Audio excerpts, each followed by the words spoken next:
So this story is about the book of nature. काफ़ी interesting story है। सबसे पहले जो हम लोग का अर्थ जब फॉर्मेशन हुआ था तब हम लोग का अर्थ में कुछ भी नहीं था।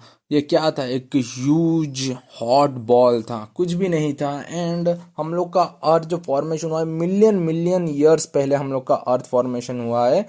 एंड बहुत सालों पहले हम लोग का ये जो अर्थ जो प्लानेट है, इसमें कुछ भी नहीं था।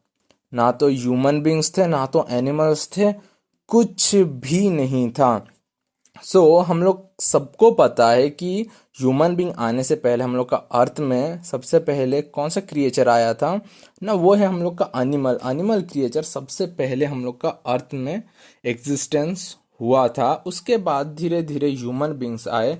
बट एनिमल्स के पहले कौन आया ना? एनिमल्स के पहले कुछ भी नहीं था हम लोग का प्लानेट अर्थ में।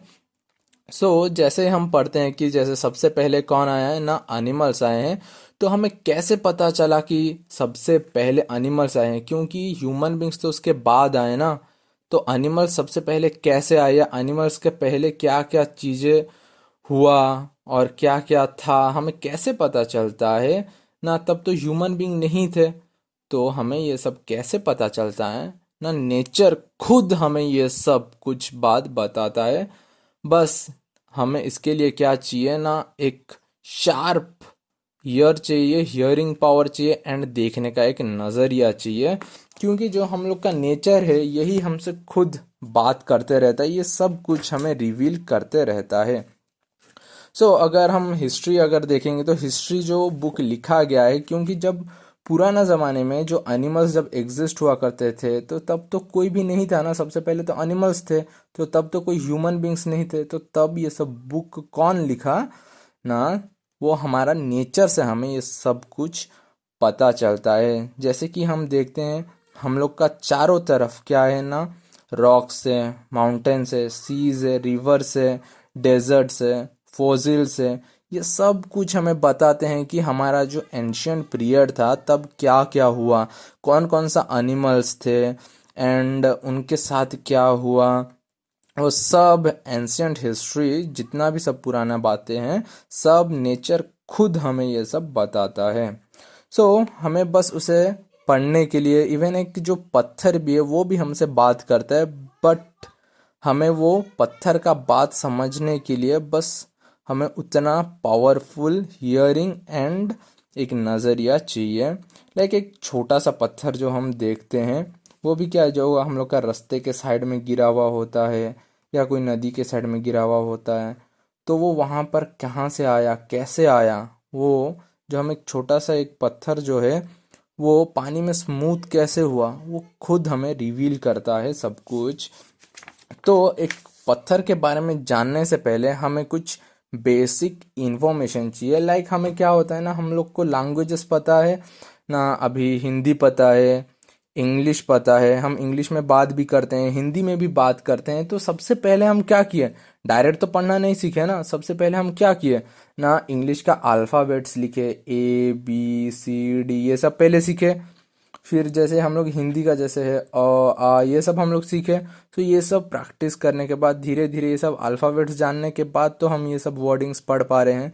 उसी तरह नेचर से भी बात करने के लिए नेचर का लैंग्वेज हमें सीखना पड़ेगा। एक हम छोटा सा पत्थर को ही देख लेते हैं। जैसे कि हम लोग का पेबल है, अगर हम एक कोई भी नदी किनारे जाते हो या कहीं पर भी जहाँ पर वाटरफॉल एरियाज में, वहाँ पर हमें बहुत ही बढ़िया बढ़िया सुंदर पत्थर देखने को मिलता है। छोटा छोटा गोल गोल पत्थर वाइट कलर का रहता है। एंड अदरवाइज हम सैंड में भी हमें देखने को मिलता है, प्लेन प्लेन पत्थर रहता है, बहुत ही स्मूथ सरफेस रहता है, सैंड में भी हमें देखने को मिल जाता है। वो जो पत्थर है जो कि हम लोग का नदी के किनारे हम लोग को मिलता है, या सैंड में जो हमें मिलता है, वो इतना स्मूथ कैसे होता है? जो हम दूसरे भी तो पत्थर हम देखते हैं, जो दूसरे पत्थर क्या होते हैं, बहुत ज़्यादा रफ सरफेस रहता है, उनका रफ एड्ज रहता है।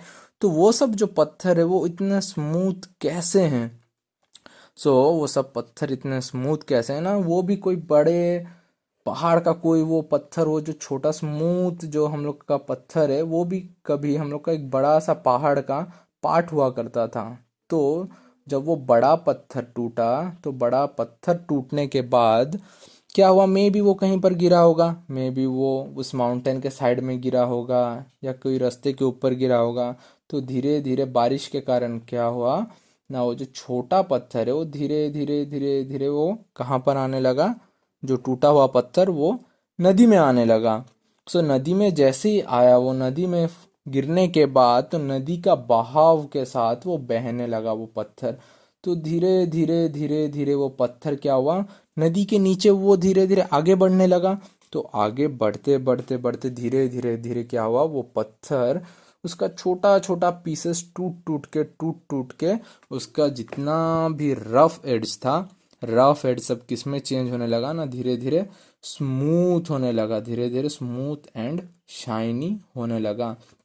तो जैसे ही हम लोग का क्या होता है, वो पत्थर मूव होते रहता है पानी के वेव के साथ, क्या होते रहता है, मूव होते रहता है पानी का बहाव के साथ आगे जाते रहता है। तो धीरे धीरे वो क्या हो जाता है, स्मूथ हो जाता है वो पत्थर।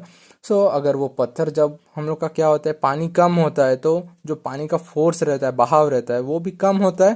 दैट्स वाई वो पत्थर वहीं पर रह जाता है। तो रहने से क्या होता है, वो पत्थर हमें वहां पर देखने को मिलता है। अगर पानी का प्रेशर अगर ज़्यादा होगा, पानी का फोर्स अगर ज़्यादा होगा, तो वो क्या होगा, वो पत्थर वहां से फिर से रोल हो के दूसरा कहीं पर चले गया होगा। जब हमें वो पत्थर मिलता है तब तक वो बहुत दिनों से दूसरे दूसरे प्लेसेस से ट्रैवल होके आता है, जिससे क्या होता है ना, फिर हमें वो स्मूथ पत्थर देखने को मिलता है। तब हम लोग क्या करते हैं, वो स्मूथ पत्थर को उठा लेते हैं। अगर वो स्मूथ पत्थर को अगर हम नहीं उठाएंगे तो क्या होगा। अगर हम वो स्मूथ पत्थर को अगर नहीं उठाते हैं, अगर हम वहीं पर छोड़ दिया, अगर वो नदी में छोड़ दिए, तो वो क्या होगा, छोटे नदी से बड़े नदी में पहुंच जाता है, फिर बड़े नदी से फिर वो कहाँ चले जाएगा, धीरे धीरे वो ओशियन में जाके मिल जाएगा। ओशियन में जाने के बाद फिर वो पत्थर क्या होगा, टूटते रहता है। तो वो टूट टूट के क्या होगा, लास्ट में सैंड में कन्वर्ट हो जाएगा। सैंड में कन्वर्ट होने के बाद वो सब पत्थर का जो छोटा छोटा पीसेस है, सब जाके एक बीच पर, सब जाके वहां पर जाकर जम जाएंगे। जिससे क्या होता है, वो हम लोग का सी बीच को बहुत ही ज़्यादा वो सैंड क्या करते हैं ना, ब्यूटीफुल बनाते हैं। जहाँ पर क्या करते हैं ना, छोटे छोटे बच्चे भी आकर खेलते हैं, रेत का बिल्डिंग्स बनाते हैं, घर बनाते हैं, कैसल बनाते हैं। वहाँ पर बहुत सारे जो छोटे छोटे बच्चे उन लोग फन करते हैं। It is the story of payable, जहाँ पर हमें पेबल इतना कुछ बता रहा है कि बस हमें क्या चाहिए ना, एक अच्छा नज़रिया चाहिए, एक हियरिंग पावर चाहिए नेचर से बात करने के लिए। वो पत्थर, एक छोटा सा पेबल हमें इतना कुछ बता रहा है कि वो पत्थर पहले बड़ा एक पत्थर था, टूटने के बाद वो धीरे धीरे पानी के अंदर रोल हो के फिर धीरे धीरे क्या हो गया, वो स्मूथ हो गया। अगर एक छोटा सा पेबल अगर हमें इतना कुछ बता सकता है, तो हम लोग का नेचर के चारों तरफ हमें कितना कुछ देखने को मिलता है।